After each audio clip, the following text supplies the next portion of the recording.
66ஆம் அதிகாரம். கர்த்தர் சொல்லுகிறது என்னவென்றால், வானம் எனக்கு சிங்காசனம், பூமி எனக்கு பாதப்படி. நீங்கள் எனக்கு கட்டும் ஆலயம் எப்படிப்பட்டது? நான் தங்கியிருக்கும் ஸ்தலம் எப்படிப்பட்டது? என்னுடைய கரம் இவைகளையெல்லாம் சிருஷ்டித்ததினால் இவைகளெல்லாம் உண்டாயின என்று கர்த்தர் சொல்லுகிறார். ஆனாலும் சிறுமைப்பட்டு ஆவியில் நொறுங்குண்டு என் வசனத்துக்கு நடுங்குகிறவனையே நோக்கி பார்ப்பேன். மாட்டை வெட்டுகிறவன் மனுஷனை கொல்லுகிறவனாகவும், ஆட்டை பலியிடுகிறவன் நாயை கழுத்தறுக்கிறவனாகவும், காணிக்கையை படைக்கிறவன் பன்றி இரத்தத்தை படைக்கிறவனாகவும், தூபம் காட்டுகிறவன் விக்கிரகத்தை ஸ்தோத்திரிக்கிறவனாகவும் இருக்கிறான். இவர்கள் தங்கள் வழிகளையே தெரிந்து கொள்ளுகிறார்கள். இவர்களுடைய ஆத்துமா தங்கள் அருவருப்புகளின் மேல் விருப்பமாயிருக்கிறது. நான் கூப்பிட்டும் மறு உத்தரவு கொடுக்கிறவன் இல்லாமலும், நான் பேசியும் அவர்கள் கேளாமலும், அவர்கள் என் பார்வைக்கு பொல்லாப்பானதை செய்து நான் விரும்பாததை தெரிந்து கொண்டதின் நிமித்தம் நானும் அவர்களுடைய ஆபத்தை தெரிந்து கொண்டு அவர்களுடைய திகில்களை அவர்கள் மேல் வரப்பண்ணுவேன். கர்த்தருடைய வசனத்துக்கு நடுங்குகிறவர்களே, அவருடைய வார்த்தையை கேளுங்கள். என் நாமத்தின் நிமித்தம் உங்களை பகைத்து உங்களை அப்புறப்படுத்துகிற உங்கள் சகோதரர் கர்த்தர் மகிமைப்படுவாராக என்கிறார்களே, அவர் உங்களுக்கு சந்தோஷம் உண்டாகும்படி காணப்படுவார். அவர்களோ வெட்கப்படுவார்கள். நகரத்திலிருந்து அமழையின் இரைச்சலும் தேவாலயத்திலிருந்து சத்தமும் கேட்கப்படும். அது தமது சத்துருக்களுக்கு சரிக்கு சரி கட்டுகிற கர்த்தருடைய சத்தந்தானே. பிரசவ வேதனைப்படுமுன் பெற்றாள், கற்ப வேதனை வருமுன் ஆண் பிள்ளையை பெற்றாள். இப்படிப்பட்டவைகளை கேள்விப்பட்டது யார்? இப்படிப்பட்டவைகளை கண்டது யார்? ஒரு தேசத்துக்கு ஒரே நாளில் பிள்ளை பேறு வருமோ? ஒரு ஜாதி ஒருமிக்க பிறக்குமோ? சீயோனோவெனில் ஒருமிக்க வேதனைப்பட்டும் தன் குமாரரை பெற்றும் இருக்கிறது. பெறப்பண்ணுகிறவராகிய நான் பெறச் செய்யாமல் இருப்பேனோ என்று கர்த்தர் சொல்லுகிறார். பிரசவிக்க பண்ணுகிறவராகிய நான் பிரசவத்தை தடுப்பேனோ என்று உன் தேவன் சொல்லுகிறார். 10. எருசலேமை நேசிக்கிற நீங்கள் எல்லாரும் அவளோடே கூட சந்தோஷப்பட்டு அவளை குறித்து களி கூறுங்கள். அவள் நிமித்தம் துக்கித்திருந்த நீங்கள் எல்லாரும் அவளோடே கூட மிகவும் மகிழுங்கள். நீங்கள் அவளுடைய ஆறுதல்களின் முலைப்பாலை உண்டு திருப்தியாகி, நீங்கள் சூப்பிக் குடித்து அவளுடைய மகிமையின் பிரகாசத்தினால் மனமகிழ்ச்சியாகுங்கள். கர்த்தர் சொல்லுகிறது என்னவென்றால், இதோ நான் சமாதானத்தை ஒரு நதியைப் போலவும் ஜாதிகளின் மகிமையை புரண்டு ஓடுகிற ஆற்றைப் போலவும் அவளிடமாக பாயும்படி செய்கிறேன். அப்பொழுது நீங்கள் முலைப்பால் குடிப்பீர்கள், இடுப்பில் வைத்து சுமக்கப்படுவீர்கள், முழங்காலில் வைத்து தாலாட்டப்படுவீர்கள். ஒருவனை அவன் தாய் தேற்றுவது போல் நான் உங்களை தேற்றுவேன். நீங்கள் எருசலேமிலே தேற்றப்படுவீர்கள். நீங்கள் அதை காணும்போது உங்கள் இருதயம் மகிழ்ந்து உங்கள் எலும்புகள் பசும் புல்லைப் போல செழிக்கும். அப்பொழுது கர்த்தருடைய ஊழியக்காரரிடத்தில் அவருடைய கரமும் அவருடைய சத்துருக்களிடத்தில் அவருடைய சினமும் அறியப்படும். இதோ தம்முடைய கோபத்தை உக்கிரமாகவும் தம்முடைய கடிந்து கொள்ளுதலை அக்கினி ஜுவாலையாகவும் செலுத்த கர்த்தர் அக்கினியோடும் வருவார். பெருங்காற்றை போன்ற தம்முடைய ரதங்களோடும் வருவார். கர்த்தர் அக்கினியாலும் தமது பட்டயத்தாலும் மாம்சமான எல்லாரோடும் வழக்காடுவார். கர்த்தரால் கொலையுண்டவர்கள் அநேகராயிருப்பார்கள். தங்களைத் தாங்களே பரிசுத்தப்படுத்திக் கொள்ளுகிறவர்களும் தோப்புகளின் நடுவிலே தங்களைத் தாங்களே ஒருவர் பின் ஒருவராய் சுத்திகரித்துக் கொள்ளுகிறவர்களும் பன்றி இறைச்சியையும் அருவருப்பானதையும் எலியையும் சாப்பிடுகிறவர்களும் ஏகமாய் சங்கரிக்கப்படுவார்கள் என்று கர்த்தர் சொல்லுகிறார். நான் அவர்கள் கிரியைகளையும் அவர்கள் நினைவுகளையும் அறிந்திருக்கிறேன். நான் சகல ஜாதியாரையும் பாஷைக்காரரையும் கூட்டிச் சேர்க்கும் காலம் வரும். அவர்கள் வந்து என் மகிமையை காண்பார்கள். நான் அவர்களில் ஒரு அடையாளத்தை கட்டளையிடுவேன்.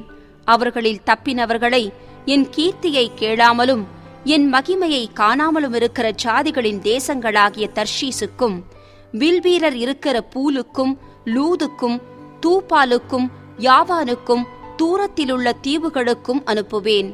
அவர்கள் என் மகிமையை ஜாதிகளுக்குள்ளே அறிவிப்பார்கள்.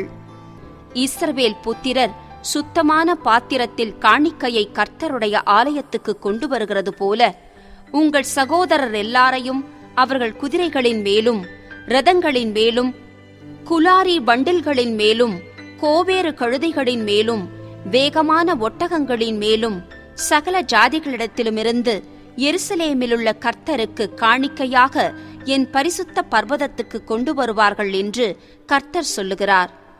அவர்களிலும் சிலரை ஆசாரியராகவும் லேவியராகவும் தெரிந்து கொள்வேன் என்று கர்த்தர் சொல்லுகிறார். நான் படைக்கப் போகிற புதிய வானமும் புதிய பூமியும் எனக்கு முன்பாக நிற்பது போல உங்கள் சந்ததியும் உங்கள் நாமமும் நிற்கும் என்று கர்த்தர் சொல்லுகிறார். அப்பொழுது மாதந்தோறும் ஓய்வு நாள்தோறும் மாம்சமான யாவரும் எனக்கு முன்பாக தொழுது கொள்வார்கள் என்று கர்த்தர் சொல்லுகிறார். அவர்கள் வெளியே போய் எனக்கு விரோதமாய் பாதகம் செய்த மனுஷருடைய பிரேதங்களை பார்ப்பார்கள். அவர்களுடைய பூச்சி சாகாமலும் அவர்களுடைய அக்கினி அவியாமலும் இருக்கும். அவர்கள் மாம்சமான யாவருக்கும் அரோசிகமாயிருப்பார்கள். எரேமியா தீர்க்கதரிசியின் புஸ்தகம் 1ஆம் அதிகாரம். பென்யமீன் தேசத்திலுள்ள ஆனதோத் ஊரிலிருந்த ஆசாரியர்களில் ஒருவனாகிய இல்க்கியாவின் குமாரன் எரேமியாவினுடைய வசனங்கள்.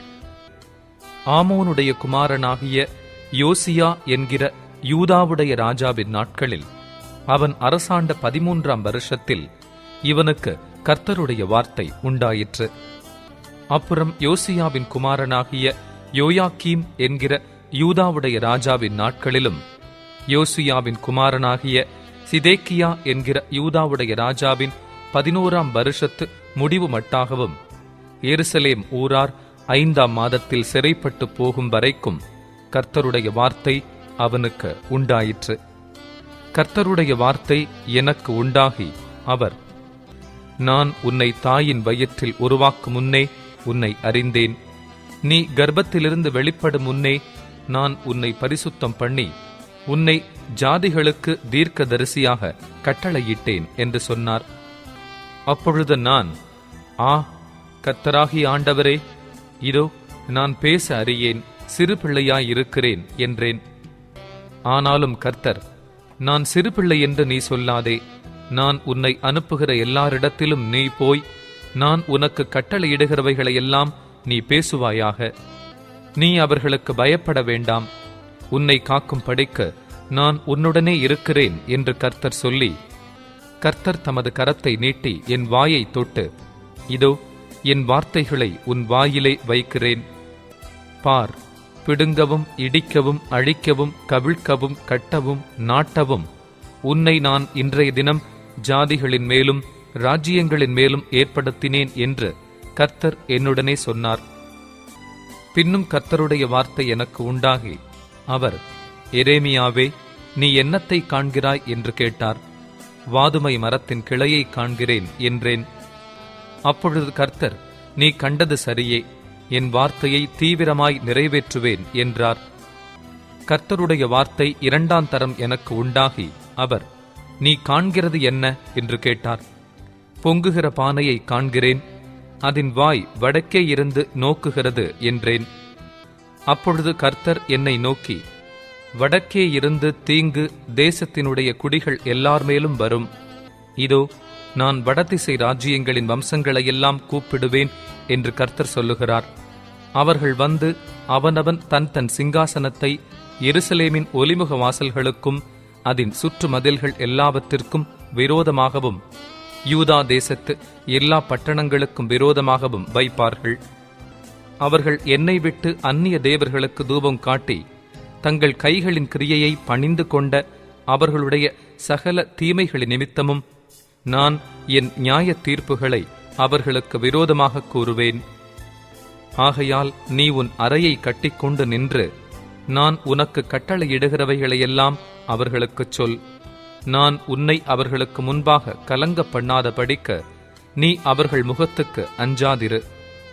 இதோ தேசம் அனைத்துக்கும் யூதாவின் ராஜாக்களுக்கும் அதன் பிரபுக்களுக்கும் அதன் ஆசாரியர்களுக்கும் தேசத்தின் ஜனங்களுக்கும் எதிராக நான் உன்னை இன்றைய தினம் அரணிப்பான பட்டணமும் இருப்பு தூணும் வெண்கல அலங்கமும் ஆக்கினேன். அவர்கள் உனக்கு விரோதமாக யுத்தம் பண்ணுவார்கள், ஆனாலும் உன்னை மேற்கொள்ள மாட்டார்கள்.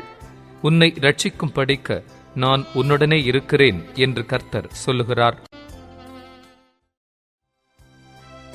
2ஆம் அதிகாரம். கர்த்தருடைய வார்த்தை எனக்கு உண்டாகி அவர், நீ போய் எருசலேமின் செவிகள் கேட்கும்படி கூப்பிட்டுச் சொல்ல வேண்டியது என்னவென்றால், விதைக்கப்படாத தேசமாகிய வனாந்தரத்திலே நீ என்னை பின்பற்றி வந்த உன் இளவயதின் பக்தியையும் நீ வாழ்க்கைப்பட்ட போது உனக்கிருந்த நேசத்தையும் நினைத்திருக்கிறேன் என்று கர்த்தர் சொல்லுகிறார். இஸ்ரவேல் கர்த்தருக்கு பரிசுத்தமும் அவருடைய விளைவின் முதற்பலனுமாயிருந்தது. அதை பட்சித்த யாவரும் குற்றவாளிகளானார்கள். பொல்லாப்பு அவர்கள் மேல் வந்ததென்று கர்த்தர் சொல்லுகிறார்.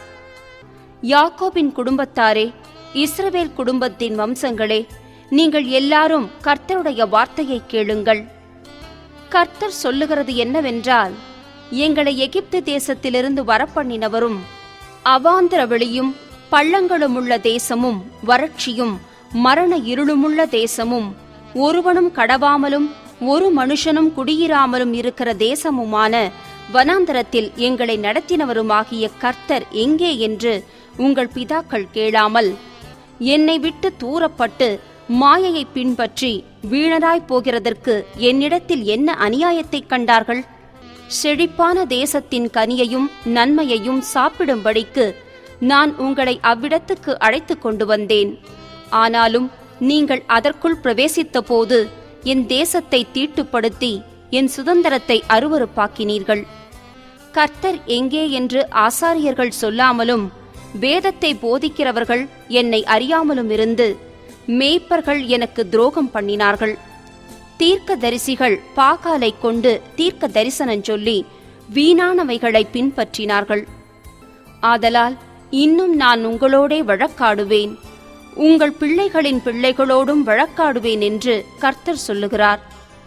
நீங்கள் கித்தீமின் தீவுகள் மட்டும் கடந்து போய் பார்த்து கேதாருக்கு ஆள் அனுப்பி நன்றாய் விசாரித்து இப்படிப்பட்ட காரியம் உண்டோ என்றும், எந்த சாதியாவது தேவர்கள் அல்லாத தங்கள் தேவர்களை மாற்றினது உண்டோ என்றும் பாருங்கள்.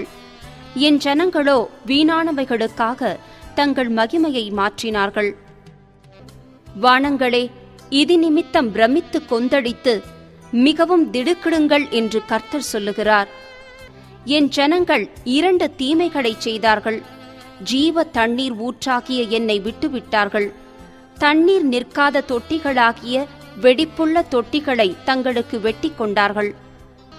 இஸ்ரவேல் ஒரு வேலைக்காரனோ அவன் வீட்டில் பிறந்த அடிமையோ ஏன் கொள்ளையானான்? பாலசிங்கங்கள் அவன் மேல் கெர்ச்சித்து முழங்கி அவன் தேசத்தை பாழாக்கிவிட்டன. அவன் பட்டணங்கள் குடியிராமல் சுட்டெரிக்கப்பட்டன. நோப், தகபானேஸ் என்னும் பட்டணங்களின் புத்திரரும் உன் உச்சந்தலையை நொறுக்கினார்கள். உன் தேவனாகிய கர்த்தர் உன்னை வழியிலே நடத்தி கொண்டு போகும் காலத்தில் நீ அவரை விட்டு போகிறதினால் அல்லவோ இதை உனக்கு நேரிடப் பண்ணினாய். இப்போதும் சீகோரின் தண்ணீரை குடிப்பதற்கு எகிப்துக்கு போகிறதினால் உனக்கு பிரயோஜனம் என்ன? ஐப்பிராத்து நதியின் தண்ணீரை குடிப்பதற்கு அசிரியாவுக்கு போகிறதினால் உனக்கு பிரயோஜனம் என்ன? உன் தீமை உன்னை தண்டிக்கும், உன் மாறுபாடுகள் உன்னை கண்டிக்கும். நீ உன் தேவனாகிய கர்த்தரை விடுகிறதும் என்னை பற்றும் பயம் உன்னிடத்தில் இல்லாமல் இருக்கிறதும் எத்தனை பொல்லாப்பும் கசப்புமான காரியம் என்று உணர்ந்துகொள் என்று சேனைகளின் கர்த்தராகிய ஆண்டவர் சொல்லுகிறார். பூர்வ காலந்துவக்கி நான் உன் நுகத்தடியை முறித்து உன் கட்டுகளை அறுத்தேன்.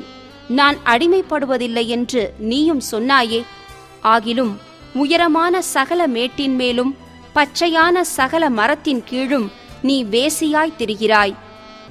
நான் உன்னை முற்றிலும் நற்கனி தரும் உயர்குல திராட்சைச் செடியாக நாட்டினேன்.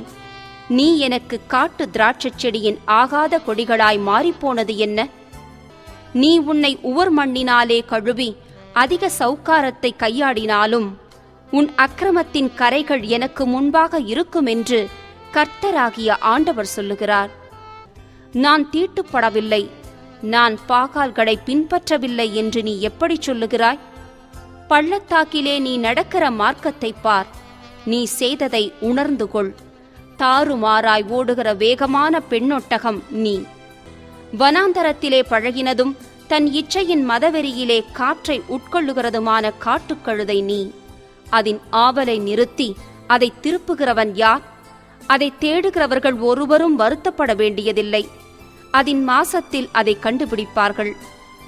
உன் கால் வெறுங்காலாகாதபடிக்கும் உன் தொண்டை வறட்சியடையாதபடிக்கும் அடக்கிக்கொள் என்றால் நீ, அது கூடாத காரியம், நான் அப்படி செய்ய மாட்டேன், அந்நியரை நேசிக்கிறேன், அவர்கள் பிறகே போவேன் என்கிறாய். திருடன் அகப்படுகிற போது எப்படி வெட்கப்படுகிறானோ அப்படியே இஸ்ரவேல் வம்சத்தார் வெட்கப்படுவார்கள். கட்டையை பார்த்து நீ என் தகப்பன் என்றும், கல்லை பார்த்து நீ என்னை பெற்றாய் என்றும் சொல்லுகிற அவர்களும், அவர்கள் ராஜாக்களும், அவர்கள் பிரபுக்களும், அவர்கள் ஆசாரியர்களும், அவர்கள் தீர்க்கதரிசிகளும் வெட்கப்படுவார்கள். அவர்கள் தங்கள் முகத்தை அல்ல, தங்கள் முதுகை எனக்கு காட்டினார்கள். தங்கள் ஆபத்து காலத்திலோ எழுந்து எங்களை இரட்சியும் என்கிறார்கள். நீ உனக்கு உண்டு பண்ணின தேவர்கள் எங்கே? உன் ஆபத்து காலத்தில் உன்னை இரட்சிக்க கூடுமானால் அவைகள் எழும்பட்டும்.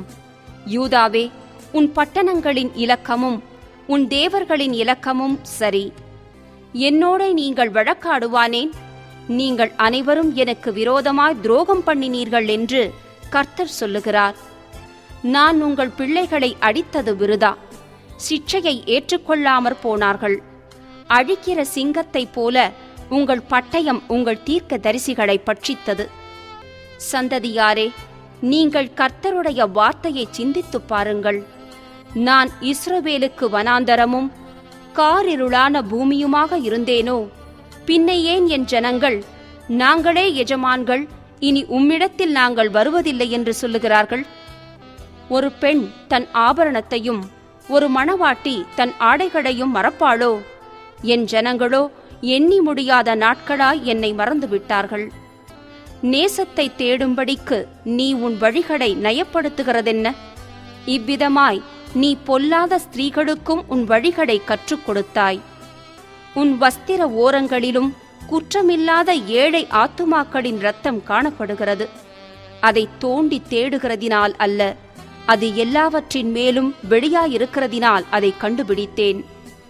ஆகிலும் குற்றமில்லாதிருக்கிறேன் என்றும் அவருடைய கோபம் என்னை விட்டு திரும்பிற்று என்றும் சொல்லுகிறாய். இதோ, நான் பாவம் செய்யவில்லை என்று நீ சொல்லுகிறதின் நிமித்தம் நான் உன்னோடே வழக்காடுவேன். நீ உன் வழியை மாற்றி மாற்றி இவ்வளவாய் விலகிப் போகிறது என்ன? நீ அசீரியாவினால் வெட்கிப் போனது போல எகிப்தினாலும் வெட்கிப் போவாய்.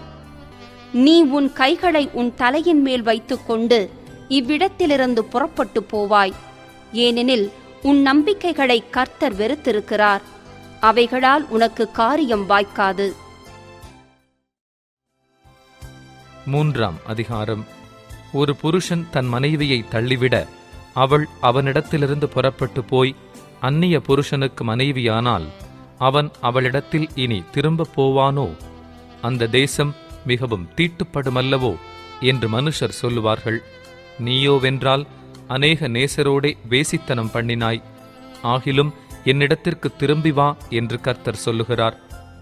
நீ மேடுகளின் மேல் உன் கண்களை ஏறெடுத்து நீ வேசித்தனம் பண்ணாத இடம் ஒன்று உண்டோ என்று பார்.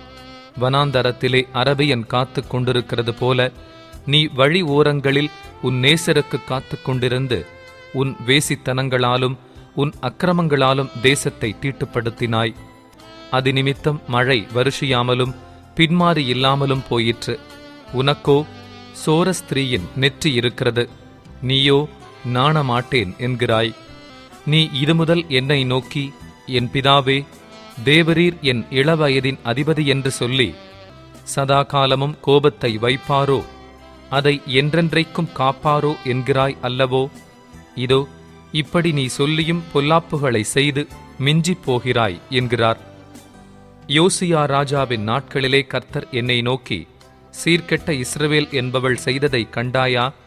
அவள் உயரமான சகல மலையின் மேலும் பச்சையான சகல மரத்தின் கீழும் போய் அங்கே வேசித்தனம் பண்ணினாள். அவள் இப்படியெல்லாம் செய்த பின்பு நீ என்னிடத்தில் திரும்பி வா என்று நான் சொன்னேன். அவளோ திரும்பவில்லை. இதை அவளுடைய சகோதரியாகிய யூதா என்கிற துரோகி கண்டாள். சீர்கெட்ட இஸ்ரவேல் என்பவள் விபச்சாரம் பண்ணின முகாந்தரங்கள் எல்லாவற்று நிமித்தமும் நான் அவளை அனுப்பிவிட்டு அவளுடைய தள்ளுதற் சீட்டை அவளுக்கு கொடுத்த போதும் அவளுடைய சகோதரியாகிய யூதா என்கிற துரோகி பயப்படாமல் இவளும் போய் வேசித்தனம் பண்ணினாள். இதை நான் கண்டேன். பிரசித்தமான அவளுடைய வேசித்தனத்தினாலே தேசம் தீட்டுப்பட்டு போயிற்று. கல்லோடும் மரத்தோடும் விபச்சாரம் பண்ணிக் கொண்டிருந்தாள் என்றார். இவைகளையெல்லாம் கண்டும் யூதா என்கிற அவளுடைய சகோதரியாகிய துரோகி கள்ளத்தனமாய் திரும்பினாளே அன்றி முழு இருதயத்தோடும் என்னிடத்தில் திரும்பவில்லை என்று கர்த்தர் சொல்லுகிறார். பின்னும் கர்த்தர் என்னை நோக்கி, யூதா என்கிற துரோகியை பார்க்கிலும் சீர்கெட்ட இஸ்ரவேல் என்பவள் தன்னை நீதியுள்ளவளாக்கினாள்.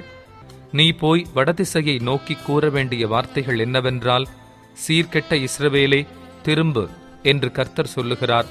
நான் உங்கள் மேல் என் கோபத்தை இறங்க பண்ணுவதில்லை. நான் கிருபையுள்ளவரென்று கர்த்தர் சொல்லுகிறார். நான் என்றைக்கும் கோபம் வைக்க மாட்டேன். நீயோ உன் தேவனாகிய கர்த்தருக்கு விரோதமாய் துரோகம் பண்ணி பச்சையான சகல மரத்தின் கீழும் அந்நியரோடே சோரமார்க்கமாய் நடந்து உன் அக்கிரமத்தையும் என் சத்தத்துக்கு செவி கொடாமற் போனதையும் ஒத்துக்கொள் என்று கர்த்தர் சொல்லுகிறார். சீர்கெட்ட பிள்ளைகளே, திரும்புங்கள் என்று கர்த்தர் சொல்லுகிறார். நான் உங்கள் நாயகர்.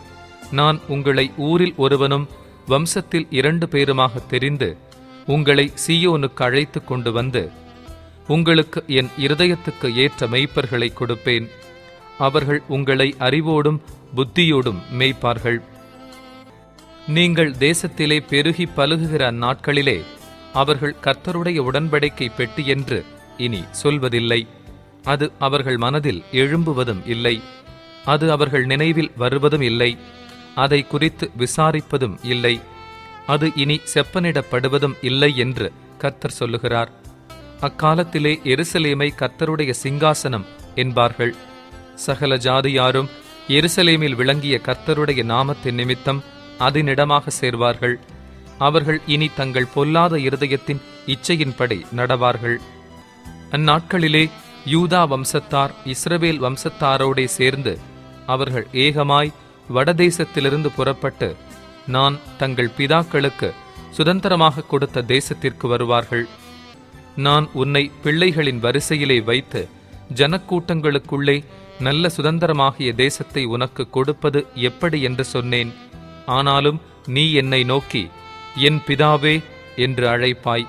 நீ என்னை விட்டு விலகுவதில்லை என்று திரும்பவும் சொன்னேன். ஒரு மனைவி தன் புருஷனுக்கு துரோகம் செய்வது போல இஸ்ரவேல் வம்சத்தாராகிய நீங்கள் எனக்கு துரோகம் செய்தது மெய் என்று கர்த்தர் சொல்லுகிறார்.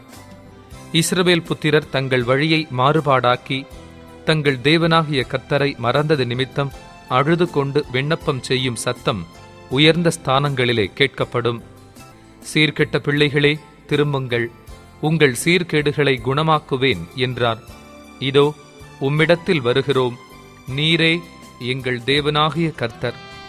குன்றுகளையும் திரளான மலைகளையும் நம்புகிறது விருதா என்பது மெய்.